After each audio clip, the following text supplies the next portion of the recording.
There's been some talk about possibly Joshua using Jake Paul as a tune-up to fight you. What are your thoughts on that? I don't know about tune-up. I think Jake Paul knocks him out. Seriously? Yeah.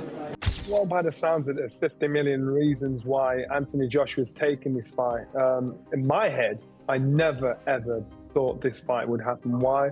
Because of Anthony Joshua's desire to be in the history books, to be a three-time heavyweight champion of the world. To me, it shows me his desire. Pick up 50 million along the way. Nobody can knock him for this. This is now business. Several heavyweight boxers have shared their views on the possible fight between Jake Paul and Anthony Joshua. Tyson Fury gave his prediction without hesitation. In an interview with The Ring months earlier, Fury said he believed Jake Paul would knock Joshua out. He claimed Joshua was no longer the fighter he once was, while Paul was improving and growing into his new heavyweight build. Fury even said he liked that Paul looked heavier and bulkier. Fury also pointed out that Paul performed well against the aging Julio Cesar Chavez Jr., who had previously fought as a middleweight. He added that Paul calling out fighters from featherweight all the way to heavyweight was something he found amusing and bold. There's been some talk about possibly Joshua using Jake Paul as a tune-up to fight you. What are your thoughts on that? I don't know about tune-up. I think Jake Paul knocks him out. Seriously? Yeah. Why so? What impresses you about Jake Paul? I just think Jake Paul would knock AJ out. I think AJ's a spent force, and I think Jake Paul's on the rise. And I like his new heavyweight look. In an unexpected twist, Jake Paul hinted online that a fight with Joshua might not happen soon, writing on X that he wasn't expecting much in 2025 because of too many yes men. Joshua's last fight was a harsh knockout defeat to Daniel Dubois at Wembley in 2024, and his long break since then has pushed him out of the heavyweight rankings. After Paul's bout with Gervonta Davis was cancelled, journalist Mike Coppinger reported that Paul and Joshua were close to finalizing a deal for a Netflix fight on Friday, December 19th. The bout would be a real professional heavyweight contest and would count on both fighters' official records. Eddie Hearn confirmed that it would follow standard Queensberry rules: 3-minute rounds, 1-minute breaks, and 10-ounce gloves. The purse is rumored to be a 50-50 split, potentially giving each fighter around £70 million. Jake Paul has confidently said he would beat Joshua and claims Joshua has no chin. Surprisingly, Fury, whose brother Tommy is the only man to defeat Paul, has sided with Paul over Joshua.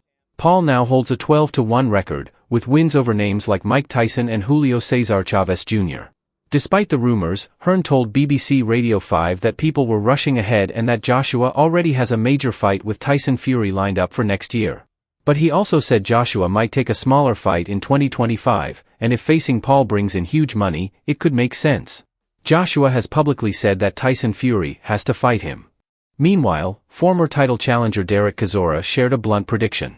He said Joshua would kill Jake Paul if they fought, calling the matchup unfair. He warned that someone would need to go to jail because of the danger.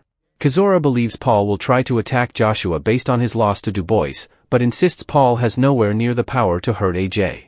He went as far as saying Paul would go home in an ambulance. Andy Ruiz also spoke about the matchup. He admitted Paul brings attention to the sport but criticized him for choosing older and smaller opponents. Ruiz said he'd prefer to see Paul fight someone in his own weight class, like himself. Ruiz predicted that if they fought, he would stop Paul in 4 rounds with pressure, body shots, and combinations. What once seemed like pure hype now feels possible. Joshua, a former Olympic champion and 2-time heavyweight world champion, is trying to climb back toward a title shot. A fight with Paul would likely be a tune-up and a huge payday. Paul's only loss was to Tommy Fury, a fighter viewed as a fringe contender, which makes the idea of him stepping in with an elite heavyweight both shocking and dangerous. Johnny Nelson also shared his reaction to the growing buzz around the matchup. For Jake Paul, absolutely crazy. Jake Paul is a domestic level professional fighter here in the UK. Would he win a British title? No, I don't think so. So now they're putting this domestic level fighter in with a former heavyweight 2-time champion of the world. The weight is 245. So I think last time Anthony Joshua weighed around that was when he boxed Usyk. That means he's got to be fight fit on point. Because his last fight, he was 18 stone. I think it was 254 against Danny Dubois. So now he basically saying you've got to get yourself in position, get yourself fit, and get yourself ready for fight. It's not tiddlywinks. This is a fight. It's not Former cruiserweight world champion Tony Bellew strongly opposes the fight but still gave his prediction. He said the fight would last as long as Joshua wants it to, meaning Joshua would control everything. David Haye also warned that no special rules would protect Jake Paul from being knocked out if he steps in with Joshua. Even though Paul is heavily criticized for the level of opponents he has faced, he has become one of the most talked about names in boxing. His record is 12 wins in 13 fights, but most victories came against retired MMA fighters. His biggest win was over a 59-year-old Mike Tyson.